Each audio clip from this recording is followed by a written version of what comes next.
Joining me now, the U.S. Ambassador to the UN, Nikki Haley. Let's start with President Trump's reasoning in making this move. Here he is.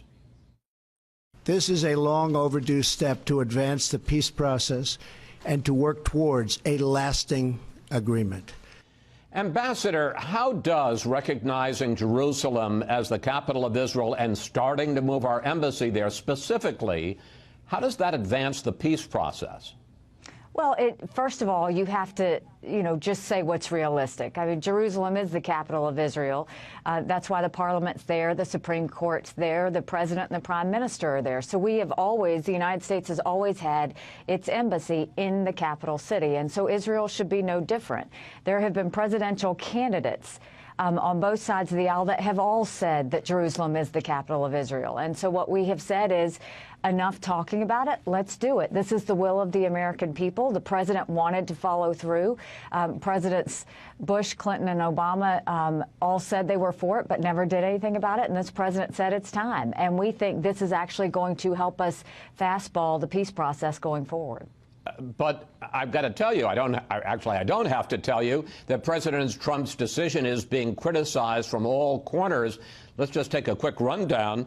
Palestinian leader Abbas calls it a declaration of withdrawal from the peace process. British Prime Minister May calls it unhelpful in terms of prospects for peace in the region. Pope Francis expressed profound concern. Question, what are Abbas and May and even the Pope missing? Leaders understand that courage is important, and we don't do things just to please every other country in the world. We do things to advance the ball, and that's what the president did with this. He said, this is time that we acknowledge reality. It's been 22 years in the making. It was time. And not only that, Chris, it's the right thing to do. It's the right thing to do. Israel should be no different. We didn't set any parameters. We didn't say this was the final status. What we said is we're going to do like we do in every other country, and we're going to put the embassy in its capital, and we're going to continue and are going to continue that fact that we are as committed to the peace process as we've ever been before, and we're going to keep going until we get it. I want to pick up on something you said in that last answer. Are you suggesting that despite President Trump's decision to recognize Jerusalem as the capital, to begin to move the embassy there, that the final status of Jerusalem is still up for negotiation, that in a negotiation, East Jerusalem could still end up as the capital of the Palestinian state? And again, if so, why make this move now? Well, I think the president, if you notice in his speech, he made a point not to talk about borders or boundaries. What he did was say that Jerusalem is the capital of Israel and that we're moving our embassy there, because he strongly believes that those final status issues should be decided between the Palestinians and the Israelis. No outside group should decide what the final status looks like, and we're leaving it up to them to do that. At the end of the day, they have to be comfortable with the peace process and the resolution that we come up with. We just want to support them in that process. So again, specifically, East Jerusalem, if that's the result of the negotiation, East Jerusalem could still be the capital of a Palestinian state. We will respect anything that the two parties come together on. I want to talk about something else that happened this week. You spoke before the UN Security Council when they met on this subject, and you called out some of your fellow ambassadors. Here you are. Over many years, the United Nations has outrageously been of the world's foremost centers of hostility towards Israel. The UN has done much more damage to the prospects for Middle East peace than to advance them. Why, Ambassador, why was that helpful? Because it's the facts. I mean, ever since I have gotten to the United Nations, there have been repeated attempts to hit Israel for no reason whatsoever. It's Israel bashing sessions, constantly trying to find ways to pick at them, and we've seen that start to diminish. But I want the Security Council and all of the international community to understand, when you bully Israel, you are not helping the peace process. And we see Israel as one of our best allies. We're not going to put up with it anymore. So when we see it, we call them out on it. It's time for them to realize that all of these things they've done to Israel have only hurt the process. We need to treat Palestinians and Israelis fairly. We need to hope that they both come together for a peaceful solution, and we need to support both of them. That has not happened for years in the United Nations, but it's starting to happen now. Now, there has been a suggestion of a resolution to criticize criticize or condemn the president's move in the Security Council. Of course, you would veto that, so the suggestion is perhaps it would be the UN General Assembly that would pass a resolution. What would the U.S. reaction be to that? Oh, I would have a strong reaction to that. We have the right to do whatever we want in terms of where we put our embassies. We don't need other countries telling us what's right and wrong. And, you know, what I have always said is if we are honest, if we tell the truth, that's when peace comes. And this was the president telling the world the truth.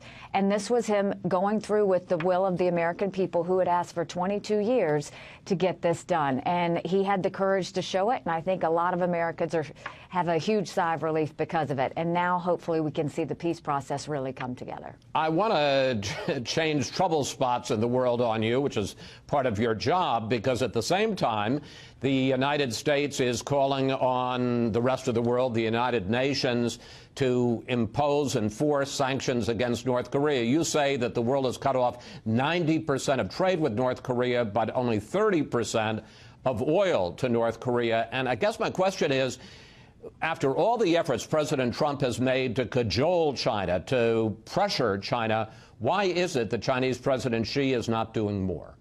Well, I think what we are seeing is that China is actually following through with the sanctions. They are, as is the international community. And I'll tell you, when we talked about leadership earlier, the United States is the one that led the entire international community to basically out North Korea and say that they had to denuclearize and cut everything off. So we've done a great job at doing that. China has followed through on the sanctions. But to be clear, China can do more. And we're putting as much pressure on them as we can. The last time they completely cut off the oil, North Korea came to the table. And so we've told China they've got to do more. If they don't do more, we're going to take it into our own hands, and then we'll start to deal with secondary sanctions. Well, I was going to ask you, why is it? Because certainly President Trump has launched a charm offensive and also a threatening offensive towards China. Why is it that President Xi refuses to do more?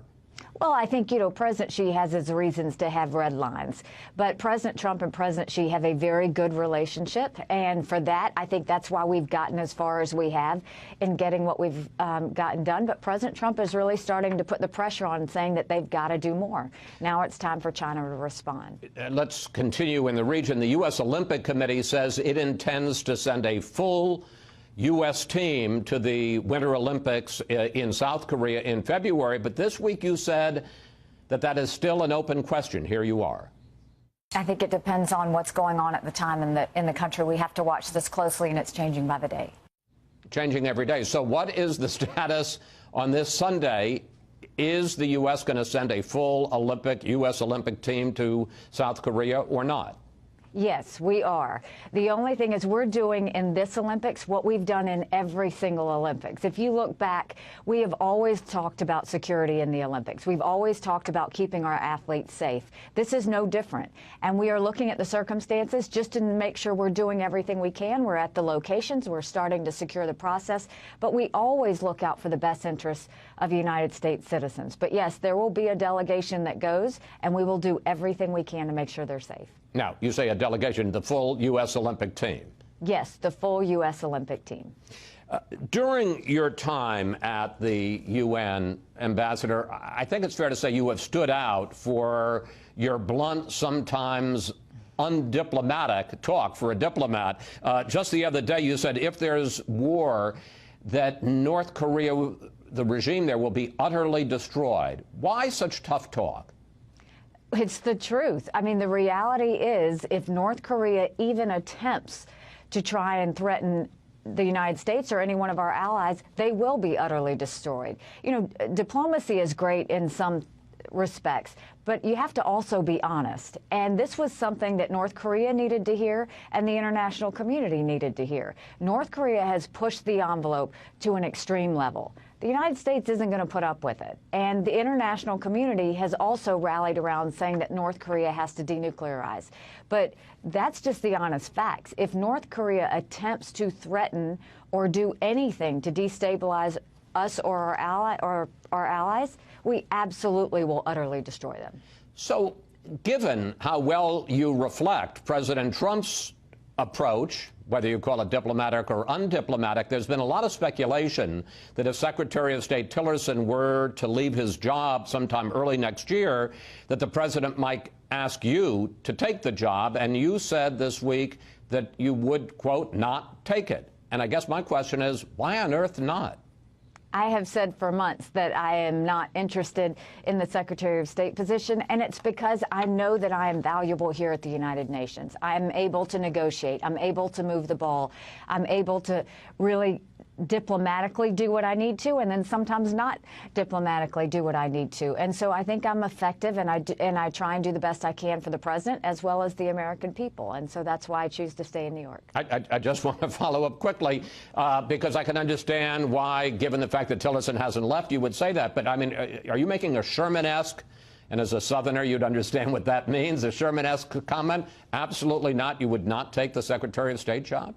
I would not take it. I am perfectly happy in New York and trying to be as effective as I can, and will continue to do so as long as the president will allow me to serve.